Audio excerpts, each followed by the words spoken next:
Ladies and gentlemen, good afternoon. Welcome to the Associated General Contractors of Utah Membership Luncheon. Please welcome to the stage 2025 Chairman of the Board, Brett Nielsen.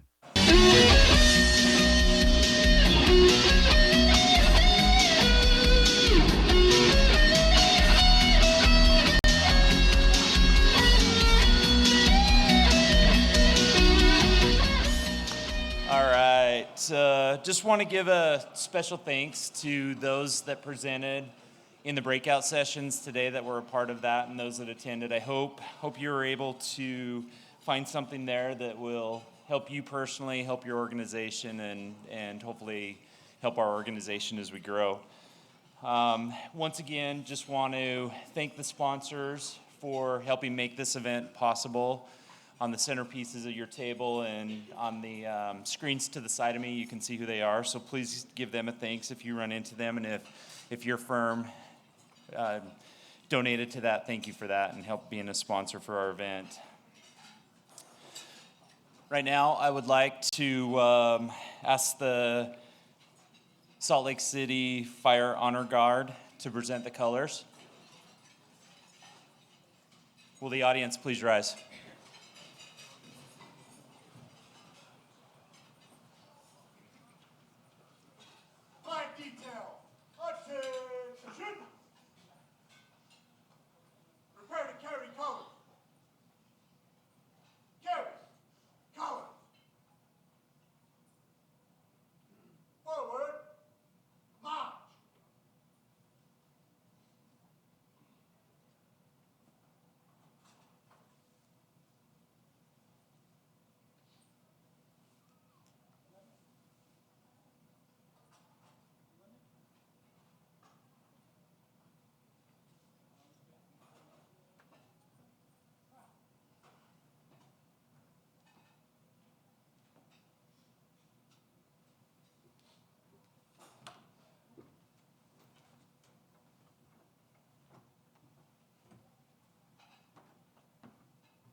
Please join me in reciting the Pledge of Allegiance.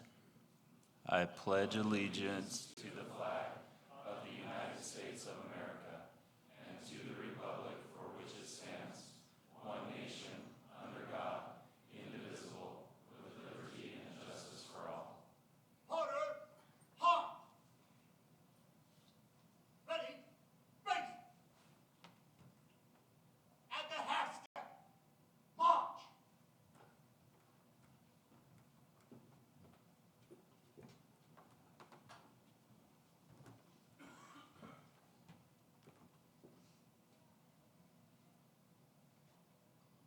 Forward! March!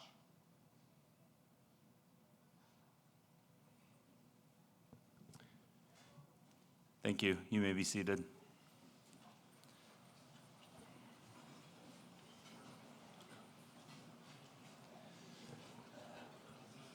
I'd now like to ask Jason Cuskelly with Typhoon to come up and give a blessing on the food.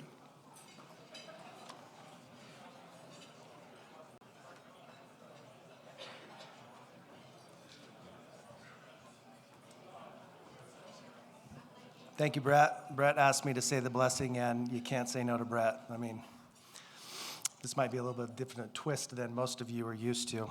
Let us pray. We're here before you today, dear divine spirits and God. Let us connect together as one team here at AGC Utah in the best interests of building Utah for our communities. We're very thankful for the blessing to be able to have our health and our strength and our capabilities of creating these beautiful communities that our friends, family, and everyone in our state can enjoy and appreciate and join together to have work, places to have fun, activities, and all of those things.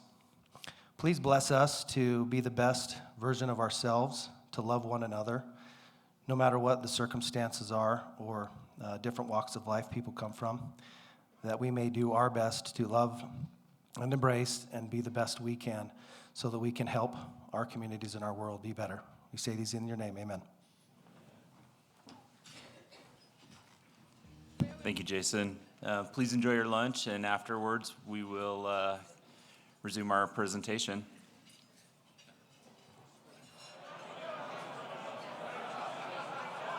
Please welcome back to the stage Chairman Brett Nielsen.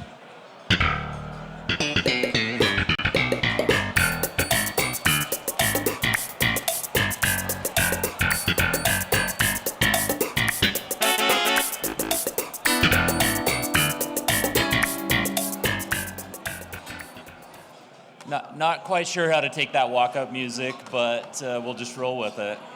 All right. I hope you all enjoyed your lunch.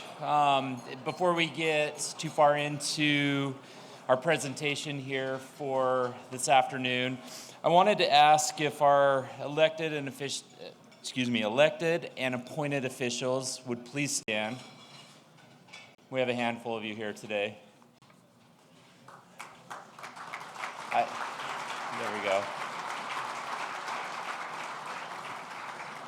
Thank you for being here today to hear our message and for those of you that may not know as much about AGC, to find out what we're working towards, and appreciate what you guys do on behalf of not only our organization, but as our communities as a whole. So thank you very much for serving. I'd also like to extend my appreciation to the members of the convention committee. As you could tell, these events that we hold over the last couple of days they're very well orchestrated. They put together some of the most amazing speakers. They come up with the gifts. There's just a lot of coordination that goes into this, and none of this would be possible without donations of their time, but commitments of their time. So if you're in the room, when I read your name, if you'll please stand up, and please save your applause for the end. Lisa Nielsen with Staker Parson Materials. Allie Jenkins with Oakland Construction. April McLean with Jacobson Construction. Christy Beatty with MC Green and Sons. Chris Clark with the Del Barton Agency. And Melissa Camp with AGC of Utah. If you're there's a few of you there, sorry, it's the lighting, but thank you very much for what you've done. Please extend a round of applause for their efforts.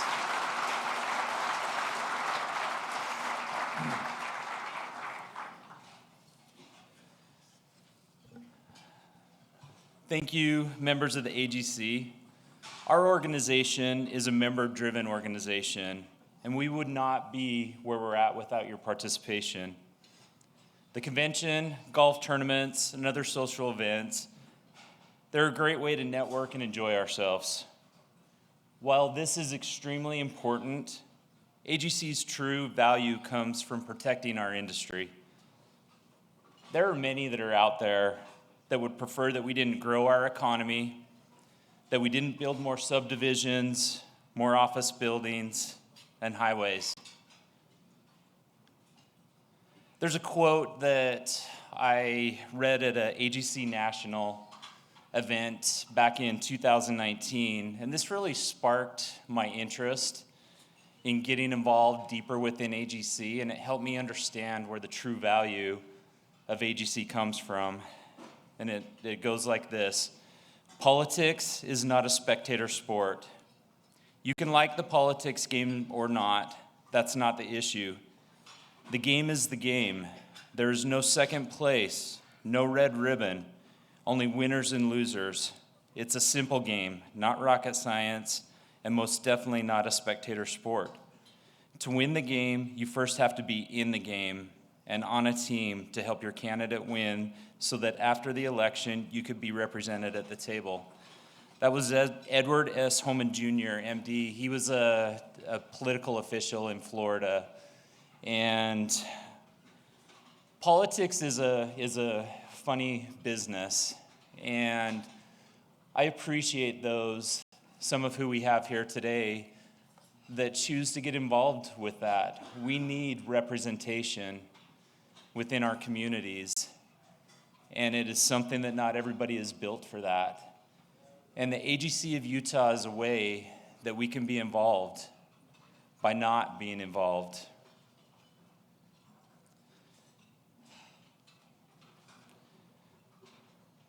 Excuse me, I lost my place. With AGC's core function being advocacy, Joey, Gavin, and the rest of the team at AGC are working diligently to help protect our ability to continue building the amazing projects that our firms do to support our growing economy. They work tirelessly, both locally here on the Hill and in support of AGC of America on behalf of you and me. Thank you, AGC staff. Will you please rise?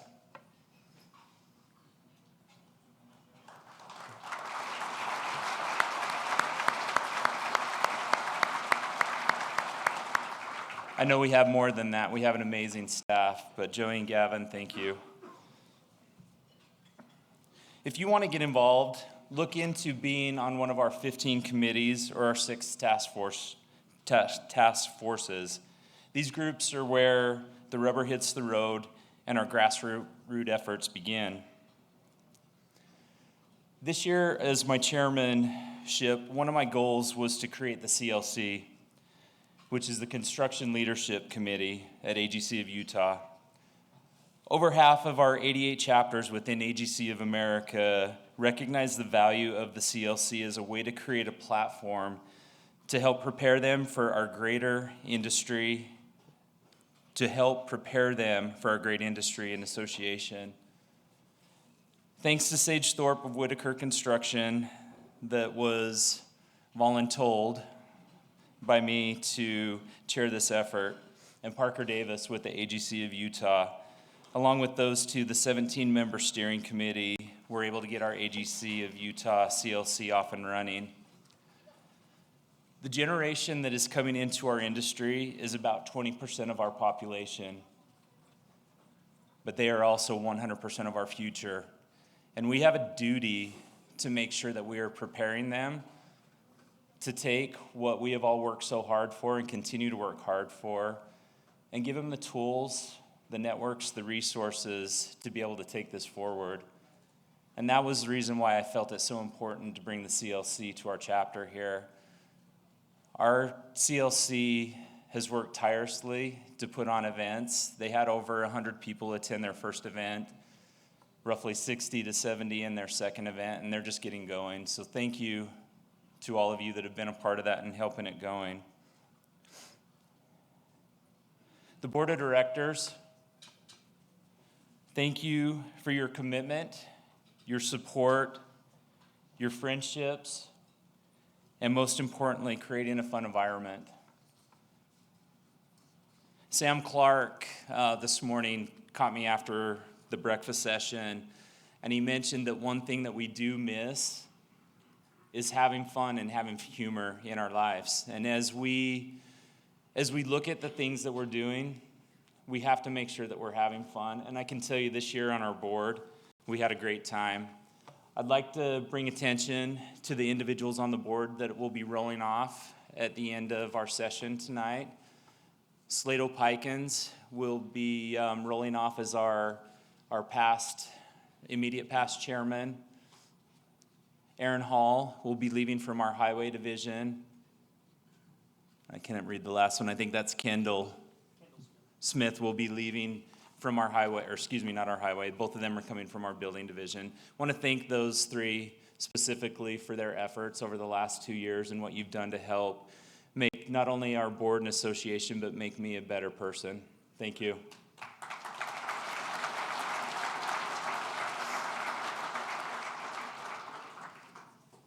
Coming in to our board for 2026, We have Dustin Olson, who will be coming on as the vice chairman of our board. Thank you, Dustin. We have Glenn Perry. Sorry, I wish I had him on here. I should have written him down. Glenn Perry, who will be representing our highway division. Eric Strafford, that will be representing our building division. And there's one more, Joey. Dave Zimmerman, that will be on our building division as well. Please help me welcoming them to our 2026 board.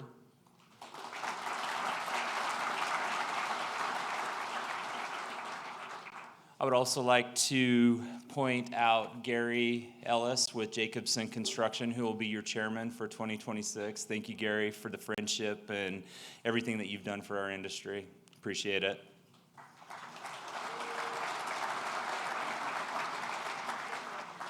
I'd now like to ask you to pay attention to the screens on the side as we have our introduction to the 2025 President and CEO Annual Report.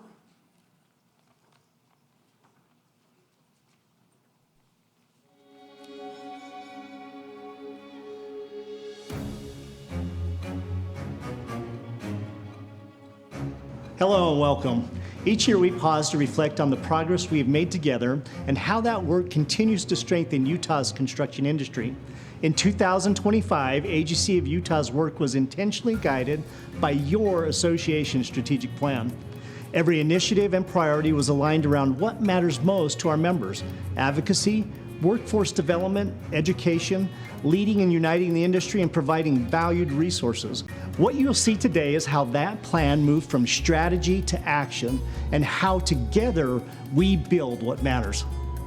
Advocacy remains a cornerstone of AGC of Utah's work. This year, AGC took a more proactive approach to strengthening relationships with construction-focused state agencies, holding strategic meetings that elevated industry issues, and ensured construction has a seat at the table where decisions are being made. We are actively leading discussions on key policy issues, including elevator inspections, K-12 construction oversight, prevailing wage, subcontractor hiring liability, and transportation funding. To increase effectiveness, AGC continued using voter voice to expand our ability to track local issues and improved advocacy resources on our website, making it easier for members to stay informed and engaged. And through strong participation in the State Political Action Committee, our National PAC, and the Construction Advocacy Fund, AGC strengthened its ability to advocate on behalf of Utah's construction industry. That same focus on engagement and connection extends to how we're building the future of our workforce. Workforce development and education remain the most critical priorities facing our industry. In 2025, AGC expanded construction career awareness across Utah through the We Build Utah initiative, hosting career exploration events that gave students hands-on exposure to construction careers. We also hosted girls' construction camps in northern and southern Utah, helping introduce more young women to opportunities in the industry. To strengthen long-term workforce pipelines, AGC worked closely with school districts, educators, and contractor members to better align career and technical education programs with real workforce needs. At the same time, AGC continued investing in the construction workforce by expanding training opportunities, strengthening the frontline leadership program, launching updated UDOT partnering training with continuing education recertification, and supporting contractor operations through targeted educational programs. Another major focus in 2025 was the continued strengthening of AGC's apprenticeship program. Throughout the year, we updated apprenticeship curriculum to reflect modern construction practices, increased collaboration with employers, and strengthened education partnerships to support clearer career pathways. These efforts are helping build a reliable pipeline of skilled workers to support Utah's construction workforce. As we look to the future, leadership development is just as important. In 2025, we launched the Construction Leadership Committee to engage emerging leaders within Utah's construction industry. Through leadership, development, networking, and involvement in the association, this committee is helping prepare the next generation of leaders who will guide their companies and our industry forward. Supporting our members also means delivering meaningful resources that strengthen both businesses and people. In 2025, AGC expanded mental health awareness efforts, added new resources to the AGC website, and continued hosting the Mental Health Summit to support worker well-being. We also strengthened communications through a year-round strategy, improved digital engagement, and enhanced website content, and invested in technology that supports stronger, more personalized member connections. As we look ahead, your association's strategic plan continues to guide our direction by strengthening advocacy, investing in workforce development and education, leading and uniting the industry, and delivering valued resources. AGC remains focused on outcomes that truly matter. This year's theme, Build What Matters, reflects who we are as an association and the impact we strive to make every day. None of this work happens without the dedication of our board of directors, staff, partners, and you as members. Thank you for your leadership and continued commitment. And together, we build what matters not only for today, but for generations to come.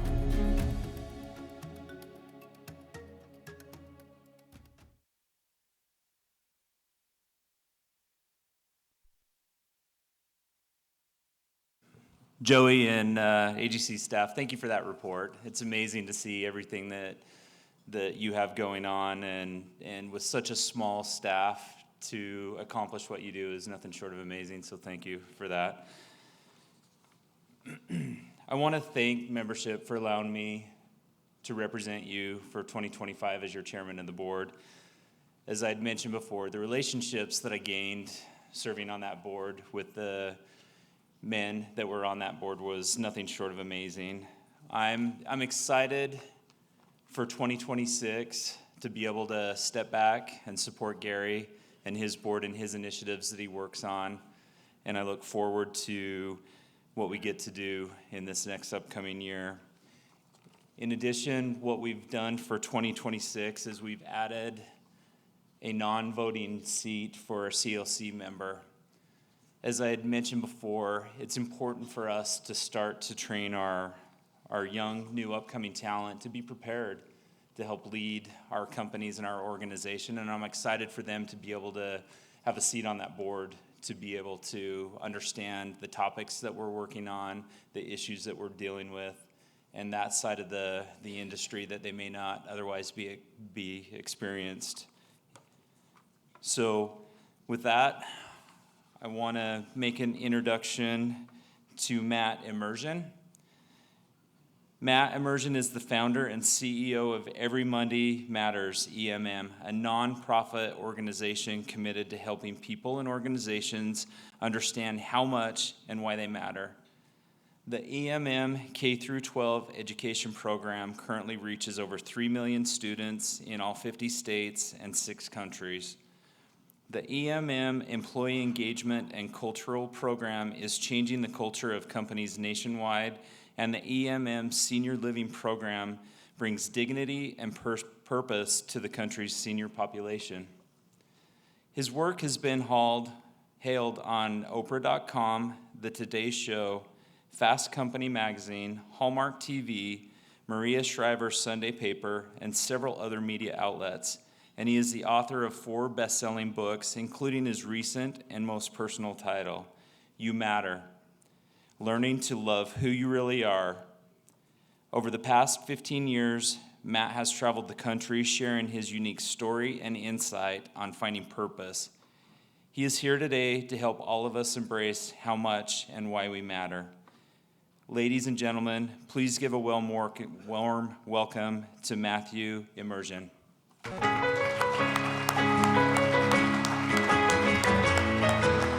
California, here we come, right back where we started from. California. Little California song for the guy from California. I promise I'm not moving here, okay? If I'm ever in Idaho, Utah, Montana, I always say I'm not moving, I'm just here for like 36 hours. So I promise you. Also, I just want to say also thank you to Joey and to Melissa and to Brett. I will tell you this room, and I hope you feel it in your hearts, but this group 100% cares deeply about you. And Our pre-calls that we had were so filled with heart and this genuine care for how you are as humans. And it moved me. I was so impressed just to meet this group of people that were leading the way for this event, and for them to say, hey, we want our people to know how much they matter. And that says a lot about leadership to me. And there's not enough leadership out there in the world today, truly, that cares enough to make sure that people know how much and why they matter. So that's what I'm here to talk about. I want all of you to understand this for yourselves, but also for your teams, for your company, your culture, and also just for the community at large. To begin with, was anyone here the golden child in your family? No one, not a single honest person in the room? Okay, golden children, let's raise our hands and let's own this here. Let me see. Any golden children? Thank you, thank you. Thank you for being honest. For those of you that raised your hand, the rest of the room doesn't like you very much, okay? But it's okay. In my family, I was not the golden child. That was my older brother, and his name is Mike. And Mike went to Stanford undergrad, straight A's at Stanford, UCLA Medical School, UC Davis residency. He became chief medical officer for a large healthcare company in California. He is married, has 2 kids, 2 Labradoodles. My brother's never had a cavity his entire life, and that's the truth. And then there was me, the younger brother. I hit every pothole, every speed bump. I needed every guardrail that I could have in order just to get through this thing called life. So I grew up in a town called Modesto, California. Any Modesto people here? Really? Where? Nice, Modesto. We have Motown in the house. I love that. There's one. You're going back there? Amazing. Okay. Always a surprise, right? But you're at the Utah event. Yeah, we have an office here, so. Okay. I have an office in Ripon. In Ripon, okay. Amazing. Well, we'll talk later, for sure. So as he knows, in Modesto, you grow up there, you party in orchards, you swim in canals. It's pretty simple living. And I needed to get out of there really quick when I was a kid. So I also played a sport called water polo. I'm not going to ask if there's any water polo players. Huge sport in Utah. No, I know. So I went to UCLA for undergrad, and I played water polo for UCLA, which was an amazing experience. And coming out of undergrad, I got my first job. It was with M&M Mars. So they gave me a Ford Taurus station wagon, and it had M&Ms and Snicker decals all over it. They gave me a territory of 400 miles, and I drove for 400 miles, and I sold candy into large wholesale outlets. After about 2 years of doing this, I gained about 40 pounds. I made a lot of friends because I became the candy man. And I thought, this is it. It's my second Halloween season. I'm like, I'm done. I'm not doing this anymore, so I quit. Well, my father also worked for a consumer goods company as well, Gallo Wine. And he worked there for 47 years. And he also started as a sales rep, like I did for candy. And when your golden child brother goes into medicine, and you're the only other child, and there's this kind of this unspoken understanding that I was going to follow my father's footsteps. And I don't know if any of you have this in your life. It was certainly in mine. So when you quit after 2 years, what your dad did for 47 years, there's going to be this thing called a father-son conversation. I had many. Son, what happened? 2 years. You could have been the president of this company one day like I did with Gallo. Dad, listen, I get it. I'm done. It's not my jam. I want to teach kids in schools because I love the little ones. I figured he couldn't argue with me wanting to help kids create a better future. And so I became a teacher in Los Angeles. And I had the littles, and I loved them. What I learned, though, in teaching these kids was that a lot of them either didn't know how to swim or they didn't have the same joy for swimming that I had for the water. And so I started teaching swim lessons on the weekends. And I met this family in this little part of LA called Beverly Hills. And I would go to their house on a Saturday morning. I would get in their pool. And for whatever reason, I never asked, they had like 40 cousins. And I would get in the water, and they would bring me a new cousin every 30 minutes. And I just became this family's personal cousin swim teacher. And next thing you know, another family with a lot of cousins heard about me, and I got another family going. I quit teaching in the classroom. I started a swim lessons company called Polywog Aquatics, and now I'm a full-time swim instructor. Here comes father-son conversation 843. Son, did you really go to college to get a degree to teach kids how to swim for your career? I said, Dad, listen, they pay me cash. I'm tan. I play Marco Polo every day. The moms all hit on me because the husbands are kind of absent. And I'm having the best time of my life, so get off my back. But I knew his point. I knew I was in trouble. I knew I had to make a new decision, so I decided to go into medicine to follow my golden child brother, and I became an ambulance driver. So on my first day of work in my new medical career, I saw the grossest thing I've ever seen in my life. It was the scariest day of my life, and I quit after my first day on the job. Now my mom's getting in the father-son conversations. I'm in trouble. I'm going back to school. You're safe in school. I went to the Anderson School of Management at UCLA. It's a 2-year program, Master's in Business Administration program, and I graduated with my MBA. And then I had 2 job offers, and I had to make a choice. One was with Deloitte & Touche, to be a consultant for Deloitte. The other one was to work for Procter & Gamble, another obviously major consumer goods company, and moved to Cincinnati. I didn't love the work, but I loved the package that they offered me to start working there, and I knew I had to pick one. But then in that 2-week period of my life where I was trying to decide which way I was going to go, my best friend calls me up, and his name is Andrew, and Andrew is a lead singer of a band that just signed to Sony Records. And John Paul Jones from Led Zeppelin just produced their album. And so it was a Monday night during Monday Night Football season. He said, come on over to the house. We're just going to hang out, watch football. All the band's going to be there, some fans, whatever. So we're there having a good time. They ordered Domino's pizza. They pulled out some Budweiser beer. They pulled out this other stuff that used to not be legal. Now it is legal a lot of places. And they got me nice and primed and ready for this moment that I didn't even know was coming. And they said, listen, Matt, the reason we brought you here today is because we want to know if you'll be our band manager. And in that moment, my life fell into perfect order. Like, this is it. This is the thing I've been looking for in my whole life. And so we pulled out a Domino's Pizza napkin. It says, Matt Immersion is now the official manager of Elephant Ride. I turned down my 2 job offers with Deloitte and Procter & Gamble. And little did I know, in that moment of complete clarity, it became my first day of what became a 10-year career in the music industry. So it started with this one band, managing bands. And then other bands heard about my work ethic and how I put them to task. I got other artists. And my office was the Sunset Strip. So I booked gigs, Viper Room, Whiskey, Dragonfly, you name it. My job was to get them gigs, get them signed to record deals. Well, as I was doing this, I heard about a gentleman named Robert Kardashian. Now, y'all might know the Kardashian name these days. I am old enough that when I thought of Robert Kardashian, I thought of the O.J. Simpson trial. And I remember seeing him in those courtrooms every day. Well, it turns out that Robert Kardashian was not actually an official attorney in that trial. But he and O.J. were just best friends from college at this other school across LA that sounds something like USC, but we don't talk about at my school over at UCLA. And so I thought he was an attorney, but it turns out he was a very successful music man.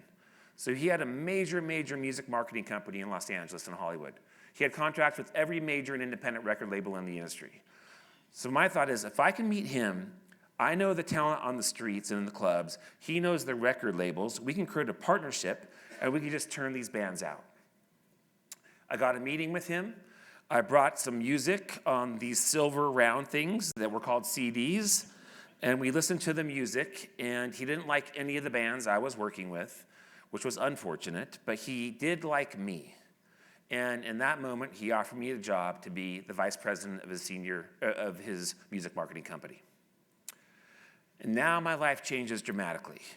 So now I go from broke bands that want to kill their lead singer. Now I work for Robert Kardashian. Kim, Chloe, and Courtney all ran the front office, so we can all imagine somewhat how that ran. They're not actors. That's just really how they roll. And I know I'm being videotaped, but it is what it is. When they got stuck and needed problem-solving help in the front office, they would call Brandy or Christina or Paris, you name it, to get help. And now my clients become bands like Coldplay and U2 and Avril Lavigne and the Black Eyed Peas and the White Stripes and Snow Patrol and Keane, and the list goes on and on and on. I am now working on projects for the biggest bands in the world. Again, I'm from Modesto, California. And to go from Modesto, California to working for Robert Kardashian as the senior VP of his company, working in the biggest bands of the world, it's a very big jump.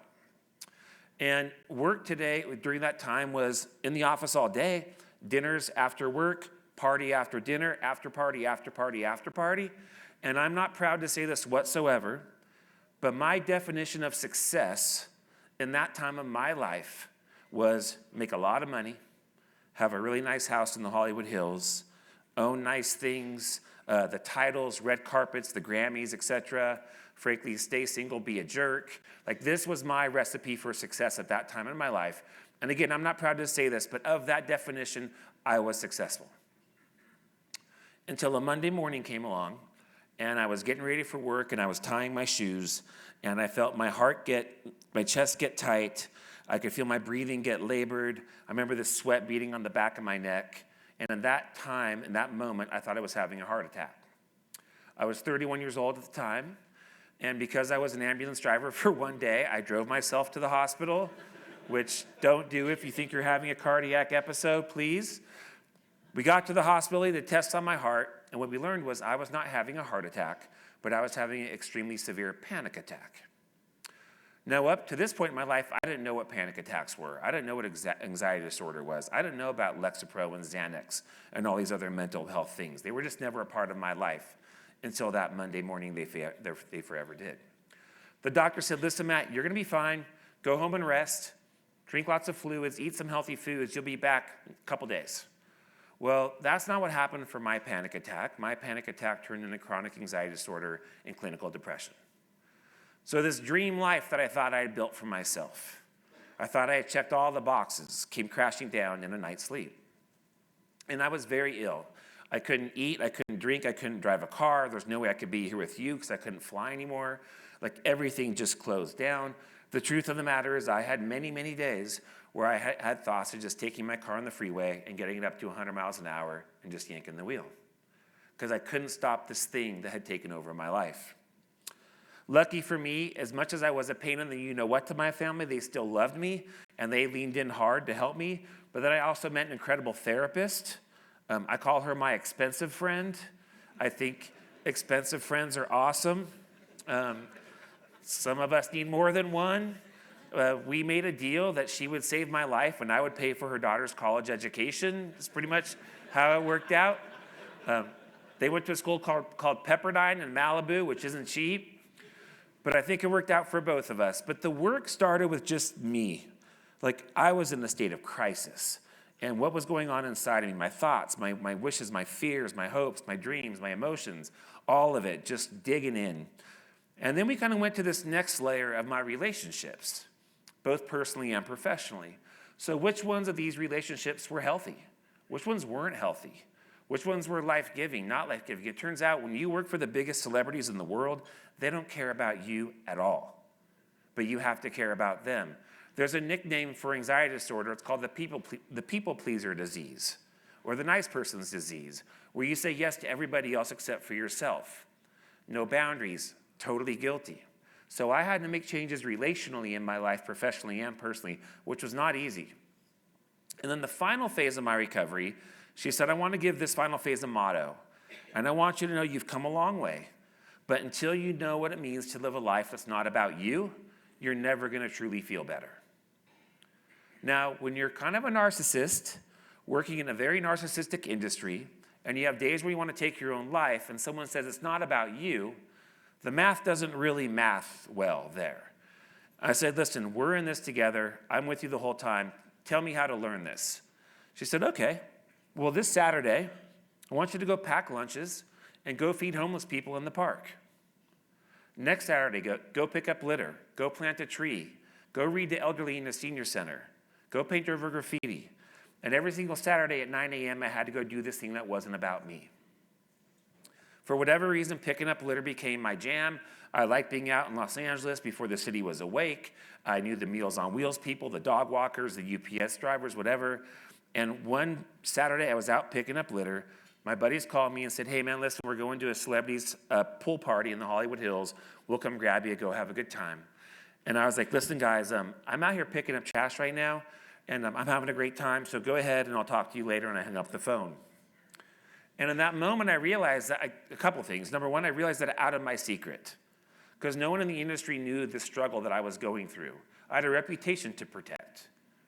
But also, I realized that this is what my therapist meant, that I actually found more joy and purpose and meaning picking up other people's trash than I did working on these projects for the biggest celebrities in the world. And I thought, wait a second, this is what she means, that by living a life that's not about me, I actually can find myself again. And I know you're doing a give back experience later, which just makes my heart sing, because there's so much value in the giving back. So I decided in 2007 I was going to write a book. That book's called Every Monday Matters, 52 Ways to Make a Difference. The original book is no longer available. I had no plans for the book other than just to write it and get it out there and maybe help one single person that had all their purpose in all the wrong places and move on. But then I learned that this book had a much bigger plan for it than I did, and I had to pay attention to what this was, and I decided to walk away from my 10-year career in the music industry to make Every Monday Matters, this book, a household name. It started with me, a book, and a MySpace page. This is how long it's been, 19 years ago. And all of a sudden, people said, I want my life to matter. I want to make Mondays matter. And they started coming in, and this movement started building, if you will. And then the Modesto Bee asked me to write a newspaper column for their 42 readers, and I was so excited, so I did it. And then it got syndicated across the country through McClatchy. And then the actor Forrest Whitaker bought my book and went to Obama's first inauguration and handed it to a woman named Oprah Winfrey. And then Oprah calls and wants to do a partnership. And then teachers were reaching out saying, Matt, we need this in our schools. We created a school curriculum. And that next thing you know, we're in 42 states in 3 years. And then companies wanting help with their culture and their employee engagement beyond just me being a keynote speaker, like literally working with them entire year at a time.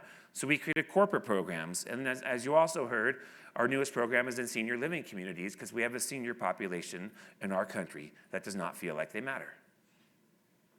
And next thing you know, I had a for-profit company. I had employees doing millions of dollars in sales of programs, and then something happened and it changed everything for me. And I was asked to go speak to a group of convicted felons, and there was a judge using my book every Monday with these men and women. And she asked if I would come speak to them, and I said yes. So I drove up to the Bay Area of California and got to the courthouse. I got to the courtroom. She thanked me for coming. She said, are you ready? I said, of course. And they opened up a side door, and then walked in about 80 men and women in full prison jumpsuits. They had ankle chains around their ankles, waist chains around their waists. They had handcuffs attached to their waist chains. And they sat down, and the judge says, hey, everyone. Well, here's Matt. He wrote the book. So, Matt, why don't you go ahead and share? And I froze. I've never seen another human being in chains before like this, maybe in film and TV, but never in person. And for about 15 minutes, I mumbled. I'm sure I stuttered. I don't know what I was saying, but it was something to the effect of, hey, I still see you. You're still here. I know you've made mistakes, but we all make mistakes. You still matter to me. I believe in second chances. And I just kind of stumbled through this thing. And at the end of it, I asked the judge if I could give them all a wristband that says you matter on it. She said that I could. And afterwards, just imagine putting a wristband that says you matter on like 80 sets of handcuffed wrists. And it's a visual I'll never forget. And after I did that, one of the guys stood up, and he's like a 6'6" dude. And he's like, hey, listen, bro, can I talk to you for a second? And I'm like, oh no, this is not gonna go well. Did I look at him funny, say something wrong? I can run, he can't. It's like a million thoughts in a millisecond. I said, yeah, what's going on? He said, I want you to know that no one ever told me that I mattered my entire life, and that's why I ended up where I am today. And he just started sobbing on my shoulder. And in that moment, this convicted felon, he just completely rocked my world. Because I was seeing mattering through this idea of living a life that's not about you. of being acts of service, contribution, which I think is a massive part of mattering. But he showed me there's a whole other side of mattering too that maybe I just kind of glossed over. And that's like that thing that sits right here in all of us. It's this little tick, this little maybe hole in our hearts, this little itch that's hard to scratch. Like, being human is awesome, but it's also not the easiest thing in the world. And life can be incredible, but life can also be extremely messy.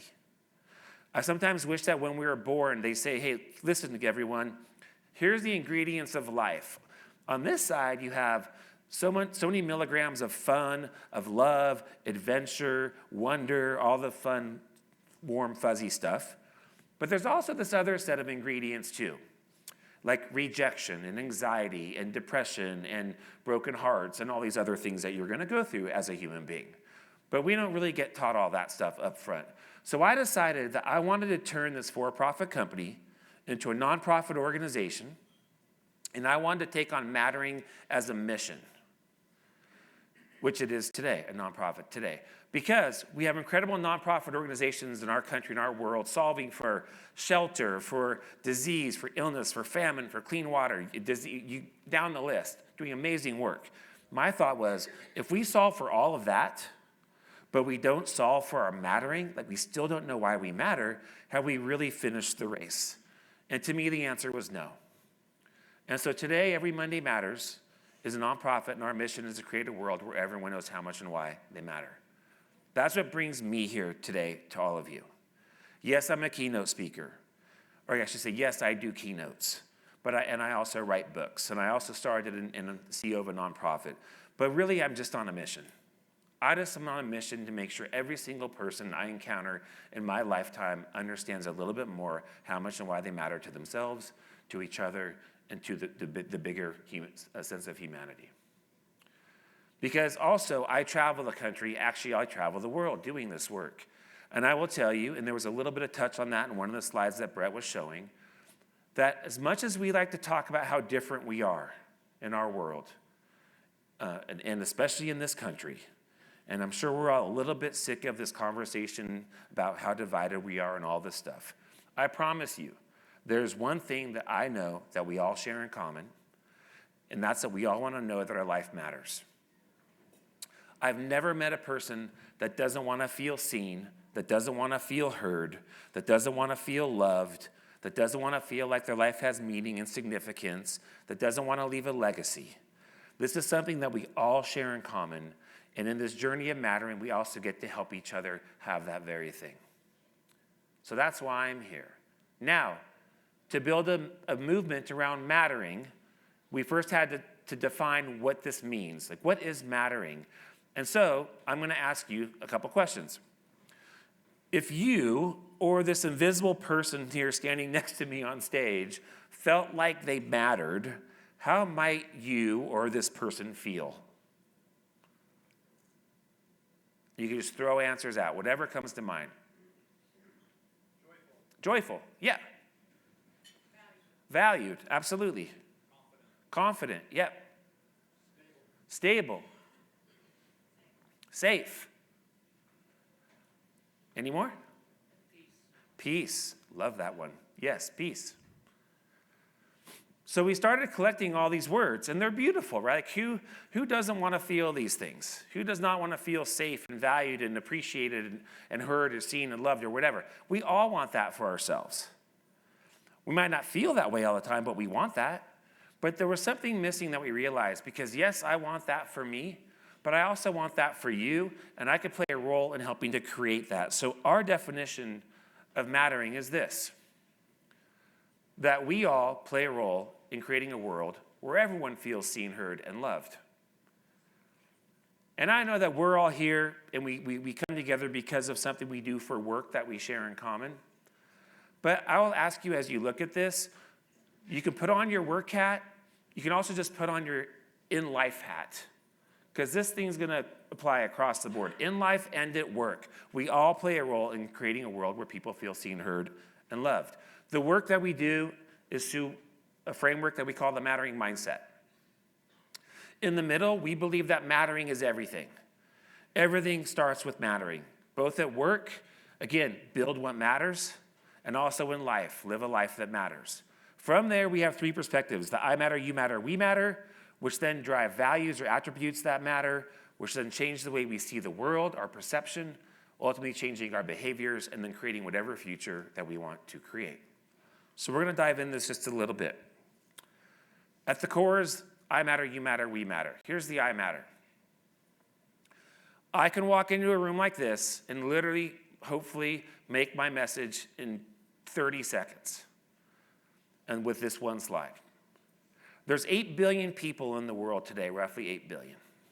Of those 8 billion people, there's only one of you. Each one of you in this room. You are one of a kind in 8 billion. It's hard to wrap our heads around the number 8 billion. It's a big number. If every single human in the world represented 1 second of time, and you combine that, it would add up to 237 years. That's how interesting this is, that each one of you, there's not a single person like you in this world. 1 in 8 billion.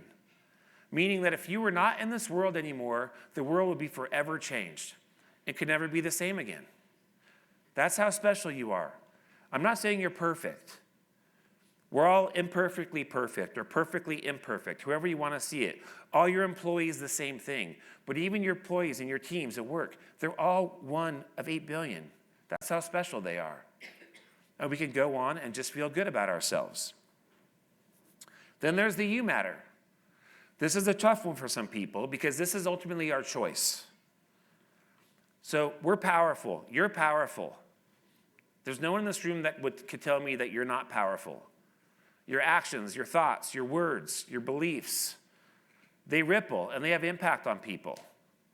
The average adult makes about 38,000 choices every single day.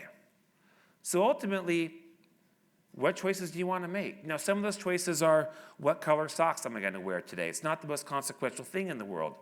But how we treat others does matter.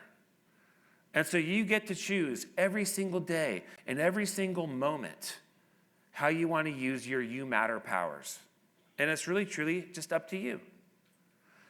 And then there's the we matter, that we're in this together and we're better that way. AGC Utah, you're a big old we. This is a huge we. And if you take it a step out of this room, when you all go back to wherever you work and wherever you impact the world around you, that we gets even bigger. Just one layer out from you.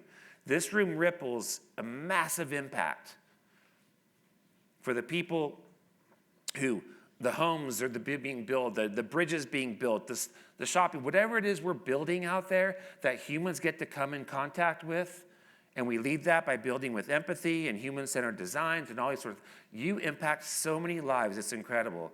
And we should celebrate that. And so we get to come together like this, these moments to share and to bond and to see each other and to learn and to cast a vision for how we could even do it bigger and better than we're doing it right now.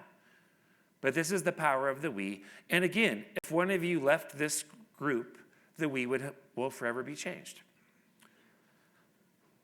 But now is where I like to have a little bit of fun. And I hope that you're all excited about that little bit of fun. Because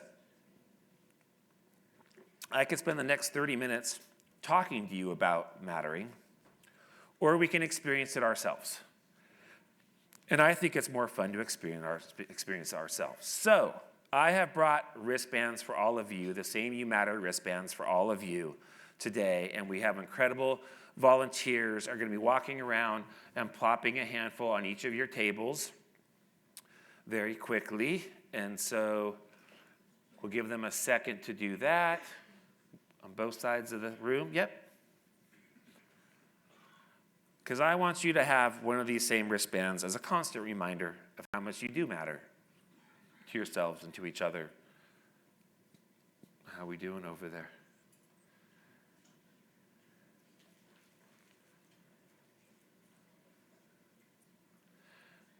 If any table wants to stand up and grab a handful for yourself, it might help the volunteers.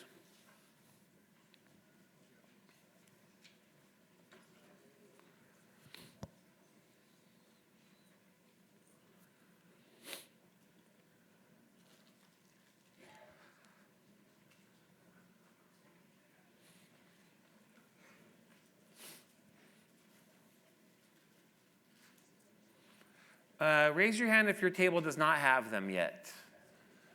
So most of you out here in the middle. Okay, we're all good on the wings. Over here, you still need them here? Okay. They're coming your direction.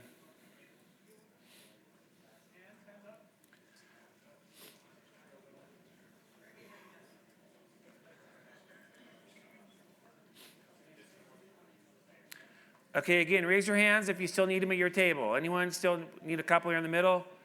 A couple right over here as well. There you go. Thank you, volunteers. Give them a hand.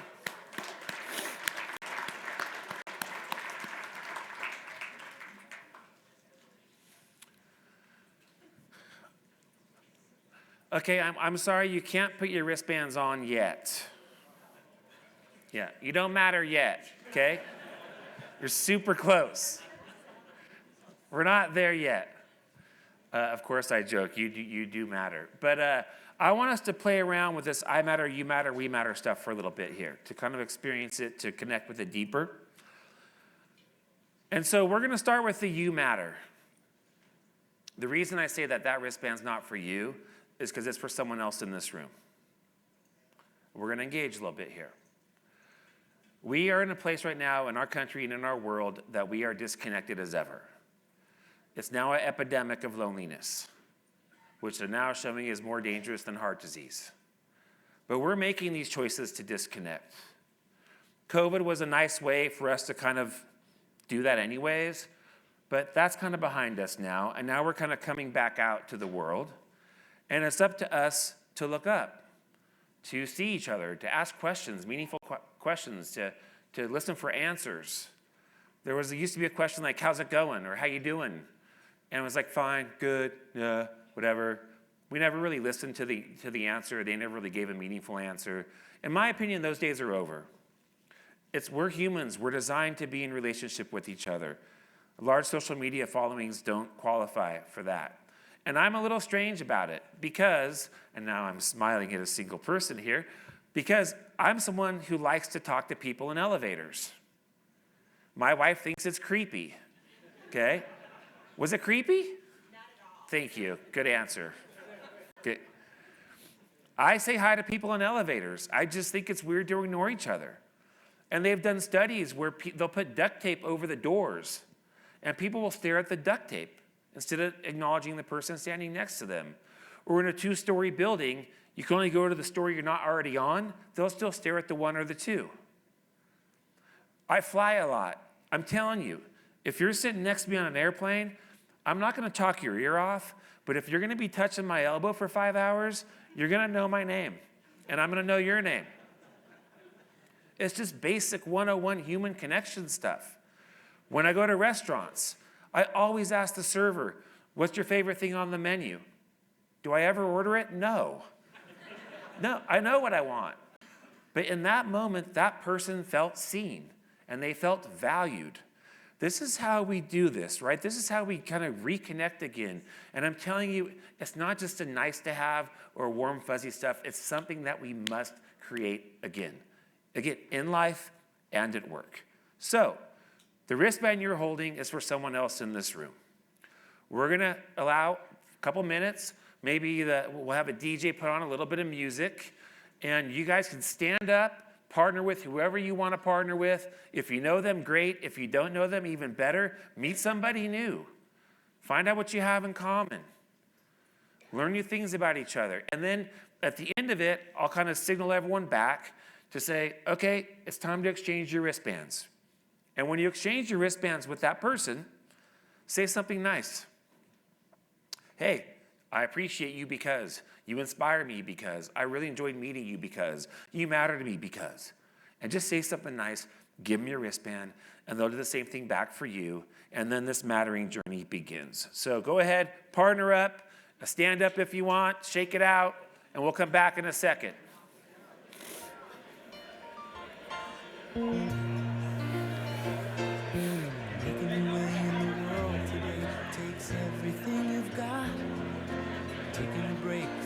Your worries sure would help a lot. Wouldn't you like to get away? All those nights nights when you've got no lights, the check is in the mail, and your little angel buddy. the cat up by its tail, and your third fiance didn't show. Sometimes you wanna go where everybody knows your name, and they're always glad you came. You wanna be where you can see our troubles are all the same. You wanna be where everybody knows your name. Roll out of bed, Mr. Coffee's dead. The morning's looking bright. And your shrink ran off to Europe and didn't even write. And your husband wants to be a girl. Be glad there's one place in the world where everybody knows your name, and they're always glad you came. You wanna go where people know people are all the same. You wanna go where everybody knows your name.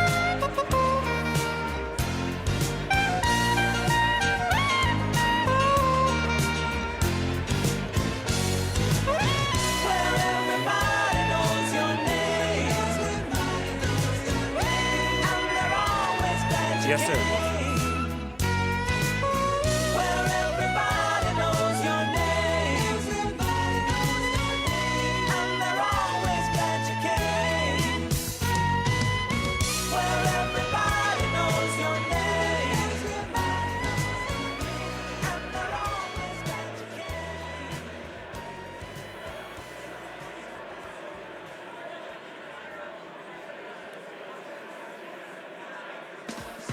Monday, happy days. Tuesday, Wednesday, happy days. Thursday, Friday, happy days. The weekend comes, my cycle hums, ready to race to you. These days are happy and free. These days are chilling with me. My gray sky, hello blue. Nothing can hold me when I hold you. So right, you can't be wrong. Rocking and rolling all week long. These days are happy and free. These days are One more minute. One more minute. Exchange your wristbands when you get a chance, and one more minute. and roll with all my friends. Hoping the music never ends.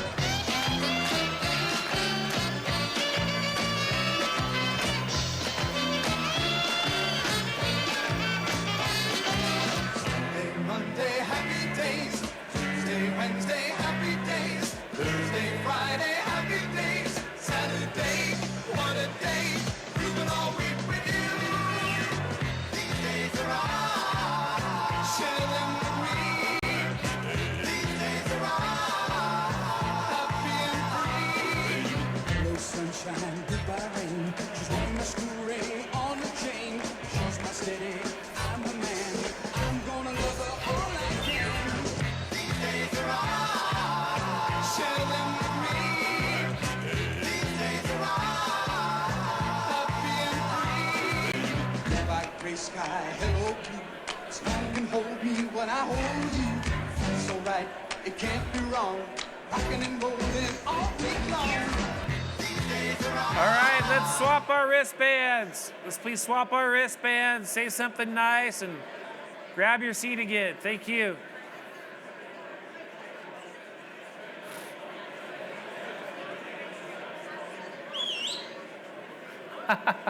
Nice.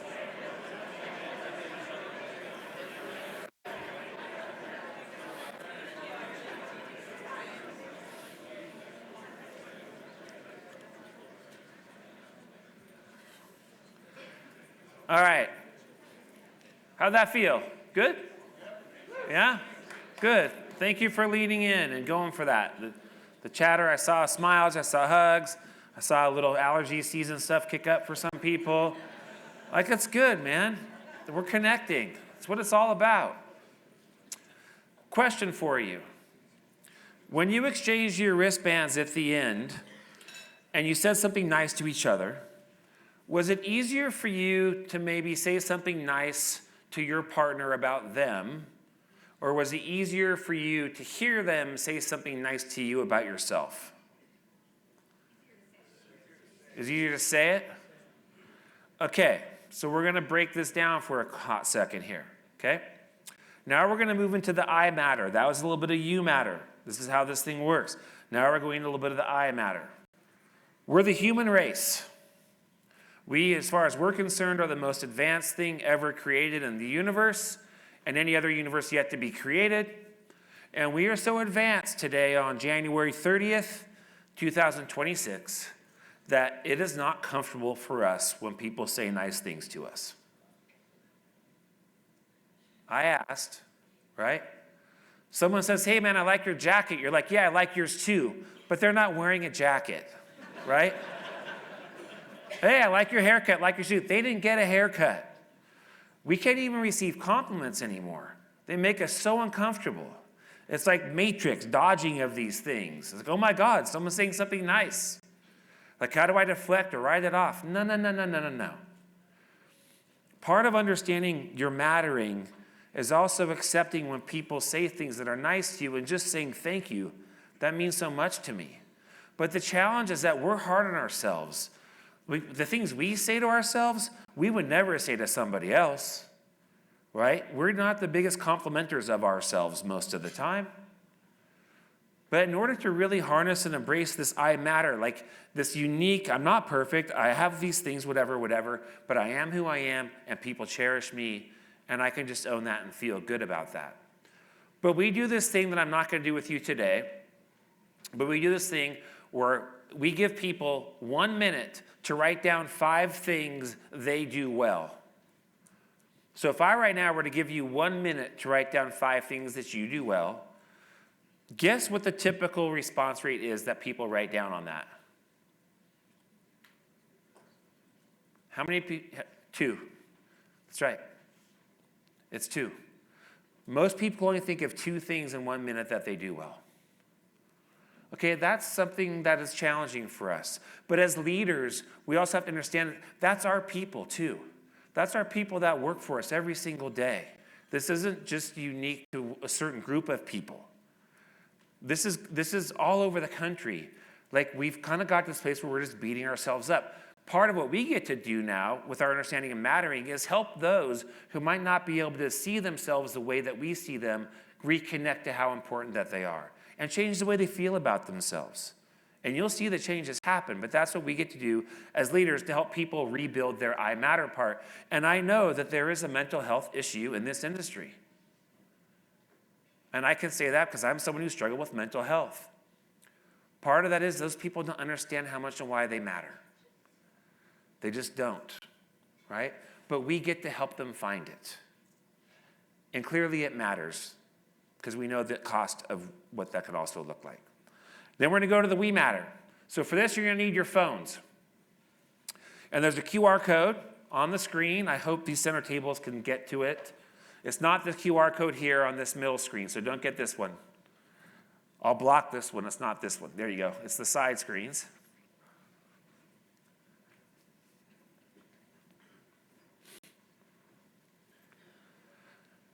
Is everyone getting it okay? So for nearly 20 years, we've asked the same question, and the question is, what is one word the world needs more of today? And you get to go in and enter a word that comes to mind for you. We could probably switch it over. And here is what you're entering right now in real time. The bigger the word, the more it's being entered.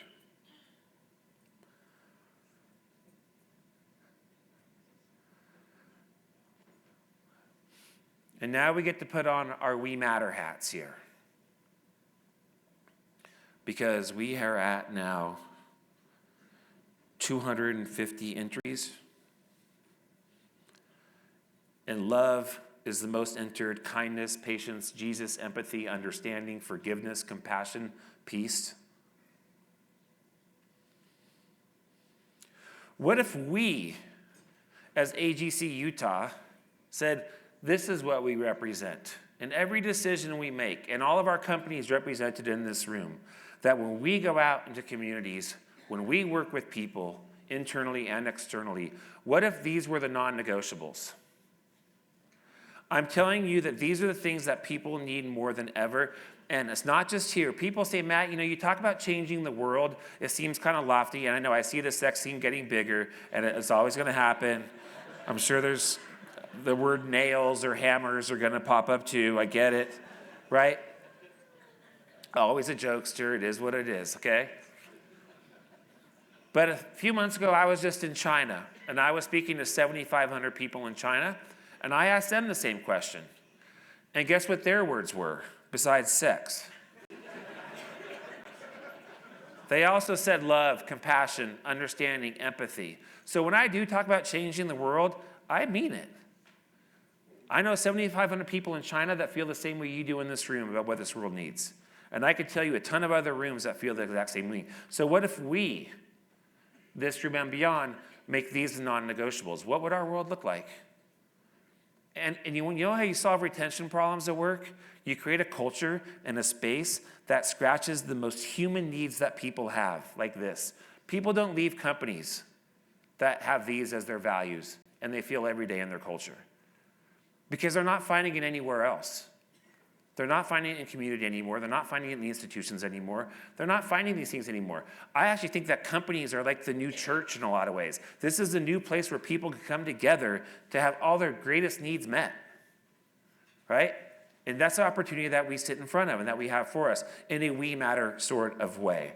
And I will have this PDF sent over to the team. They can share it with you. My ask is that AGC Utah, go lead in this. I promise you the world will get better, our communities will get better, families get better, schools get better. It all changes when these are the things that we lead with. And now we're going to go to the final part of today.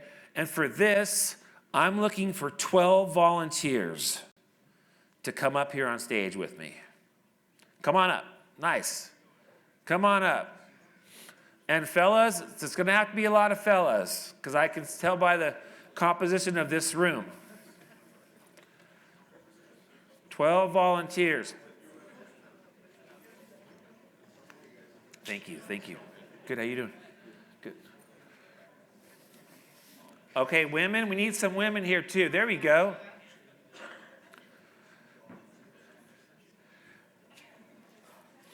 As builders, I know that math matters, right?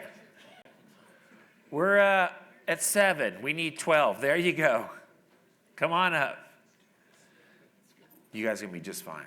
It's going to be awesome. Yes. Yes. Right. Yeah, the lights are hot. Are we good? What are we at, 11? We need one more. There we go. Give them all a hand, everybody. That's not easy. Okay, now lock the doors. Bring out the punch. Go here, we got another one. Great. Thank you. Yeah, that's perfect. There we go. Thank you to all of you for coming up, because you're going to do something really powerful, really important, and I hope you enjoy this. I'm going to tell a story, kind of set it up, and I'll be doing a lot of this with the room, but then we're going to go for it. So, many years ago, I saw a posting online that there was a choir from Watoto, Africa, of children who were orphans, and they were coming to America to do concerts. Now, you all know that I taught little kids, and you all know that I worked in the music industry. This is like no-brainer for me, because they needed chaperones to house them. So for a week, I had 2 little boys. They were 5 and 7, and I had their adult chaperone, who they called Uncle, and they were with me for a week. If any of you come live with me for a week, it's not just going to be the wristbands. It's going to be T-shirts, buttons, hats, sweatshirts. You'll be walking poster children for mattering, okay? But then after 3 or 4 days, I thought, wait a second, maybe mattering means something different to them in Africa, in Uganda, than it does to us here or to me here. So we had a really profound conversation about mattering. And we seemed totally dialed in with each other. And so I said, hey, Edwin, he's 5. I said, Edwin, if someone walked up to you and said, why do you matter? What would you say? And he looked at me and he goes, I would say, my name is Edwin, And I matter because I love to dance. And when I dance, it makes people happy. And this little 5-year-old danced the entire week he was with me. When he ate, when he slept, in the car, anywhere he would dance, brushed his teeth, and he brought smiles on my face the entire time that he did it. It was such a gift. Then I asked his brother Joseph. I said, Joseph, if someone asked you why you matter, what would you say? And he stood there and said, my name is Joseph, and I matter because one day I'm going to change my country. And this is a 7-year-old orphan. And I'm like, oh no, now they're going to ask me, and I don't know how to answer this question. So I have asked this question to hundreds of thousands of people. I used to have a video camera that would film their answers. I don't do that anymore because it's not kind. But these volunteers have volunteered to come up here to fill in the statement, my name is, and I matter because, and fill in those blanks. I hear sounds behind me. I hear that, okay? So now I'm gonna buy you a little bit of time. Out here we have 2 jobs. One of them is to listen, because these amazing folks are gonna share something about them that obviously matters to them. Maybe it has to do with work, maybe it doesn't.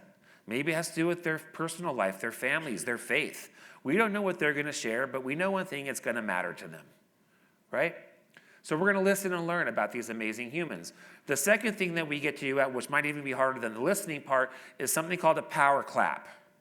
Now a power clap is a double clap. It's a clap, but when we do it at the same time and same rhythm, it sounds amazing. When we don't, it sounds like something not amazing. So we gotta get that part. You guys got that? Listening and the power clap. Is that enough time for all of you? No? Yeah? Okay, what side wants to start? Okay, so you pointed. So I was waiting for something. I needed a sign. I'll start first, okay? Because this will allow them to practice their first power clap too. Gotcha? But y'all feel good? Yeah? My name is I Matter Because. So my name is Matt, and I matter because every day I get to help people like you embrace how much and why you matter. We can work on the power clap, but we'll get there, right? Oh, wait. This is down here. They have to be able to hear you. There we go. Okay, now your turn. My turn. Yeah. My name is Heather, and I matter because I like to learn about others. My name is James, and I matter because I believe that humor is powerful, and I like to make people laugh. My name is Stephanie, and God gave me a gift, and I sing. My name is Bowen, and I matter because I make my kids believe that my hand puppets are real. Nice. I love that. My name is Tyler. I am a son of God, a father, a husband, and I matter as well because my job is to make the world a better place through the gift of words. My name is William, and I matter because my job is to help other people know that they matter. My name is Matt. I matter because I help people do hard things.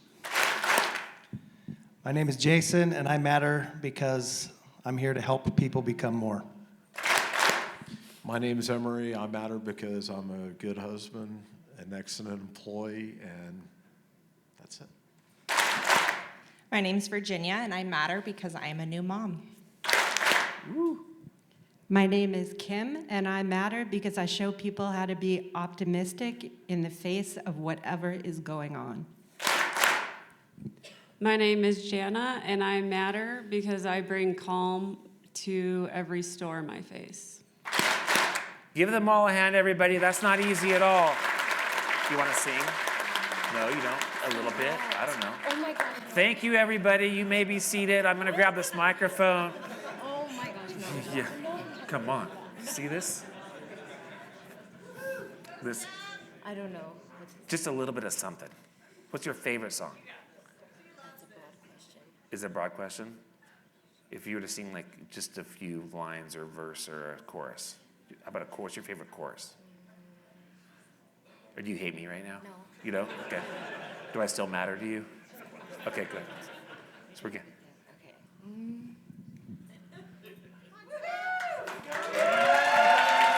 Pick whatever. First song comes to mind. Do you like Taylor Swift? No. Oh. Okay. Yeah? Oh, Have you guys heard okay. of? I grew up with hearing Genie in the Bottle. Does anybody know that one? I'm going to get you away from that guy because that guy's being a little fussy to us. Okay, there you go. All right. Let me remember how it starts. Let's see. How does it start? Genie in a bottle? Yeah.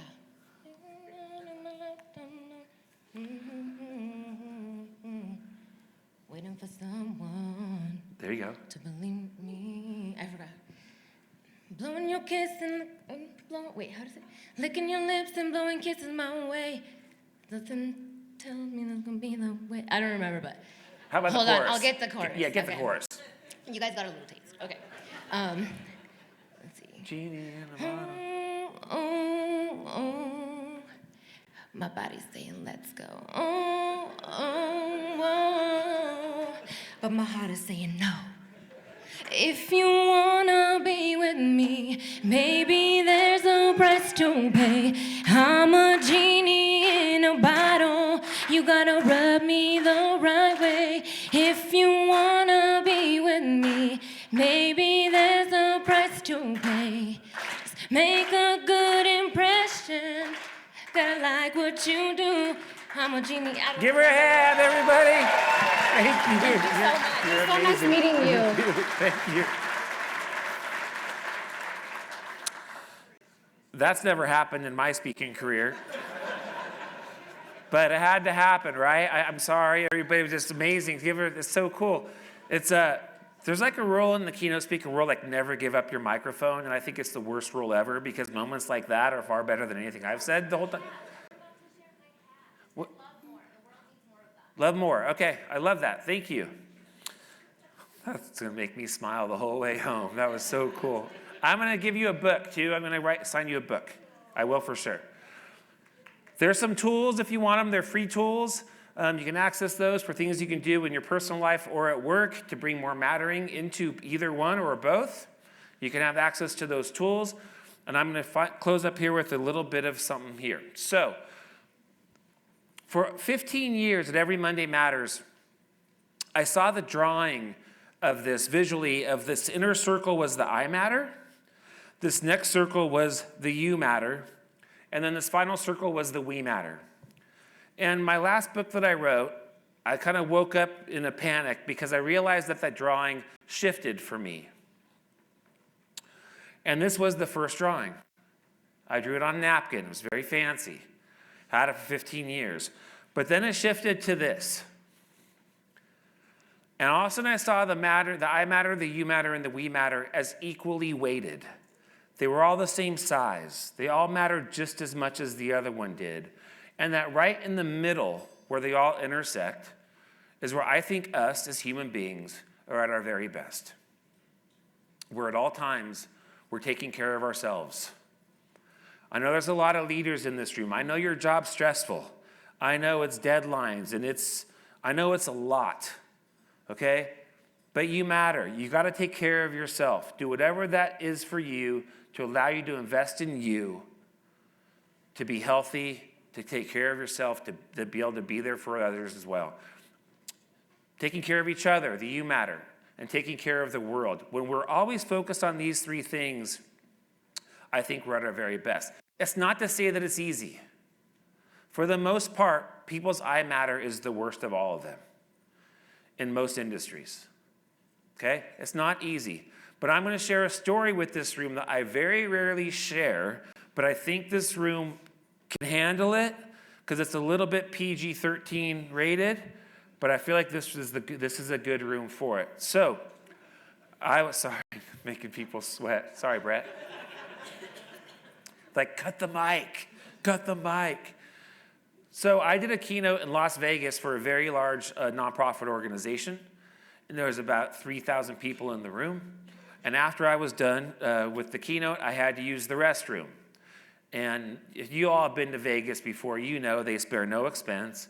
And so I walked into this public restroom at this resort casino and to go to the restroom. And it was like walking into like my own personal Versailles, right? Like the marble floors, the chandeliers, all the gold fixtures, the whole 9 yards. And I walk into this bathroom. I'm the only person in it. And I had to go number 1, and there were about 15 urinals on the wall. And I don't know what goes into this for men picking the proper urinal, but there is a process. And for whatever reason, I never picked the first one, but I picked like the 7th one. So I'm standing at this urinal about to do what men do at urinals, and all of a sudden I hear the door open, and I hear these other shoes on the marble floor as I realize that my personal Versailles is no longer personal anymore, and there's another gentleman that has to use the facilities. Well, it turns out that he had to go number 1 as well, and he decided that the best urinal for him was the one right next to mine.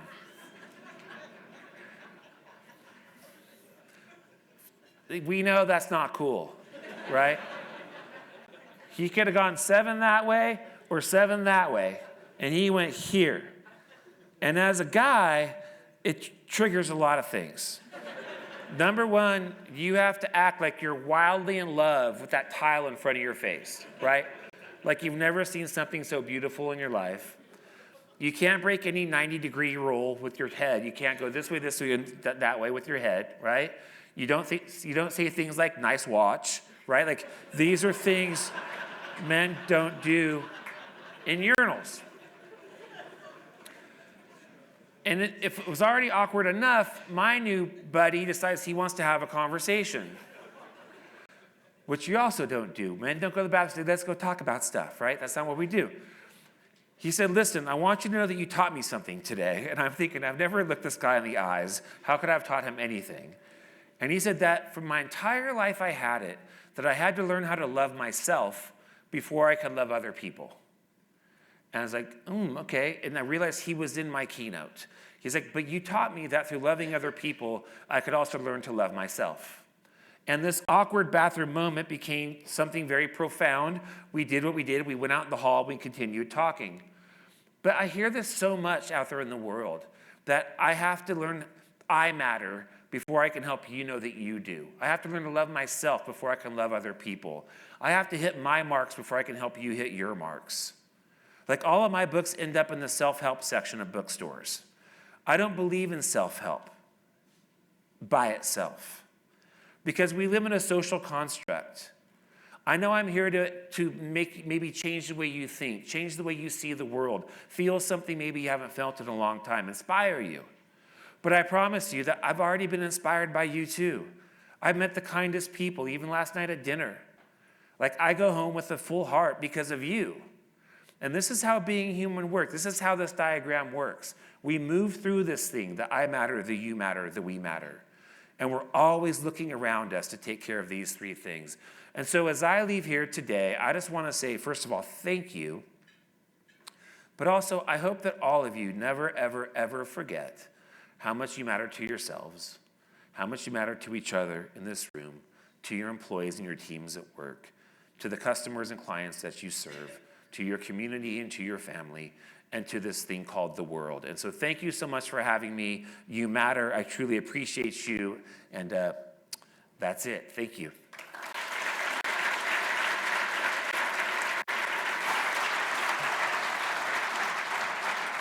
Thank you so much. Thank you.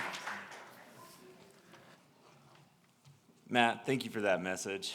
Where we find ourselves today in society, within our industry, and just, basically out everywhere in the world, we needed that message today. So thank you very much, Matt. Another round of applause, please.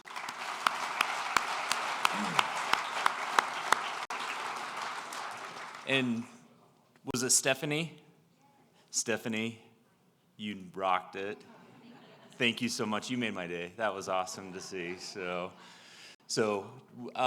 we could use you again tonight if you're going to be around. So thank you.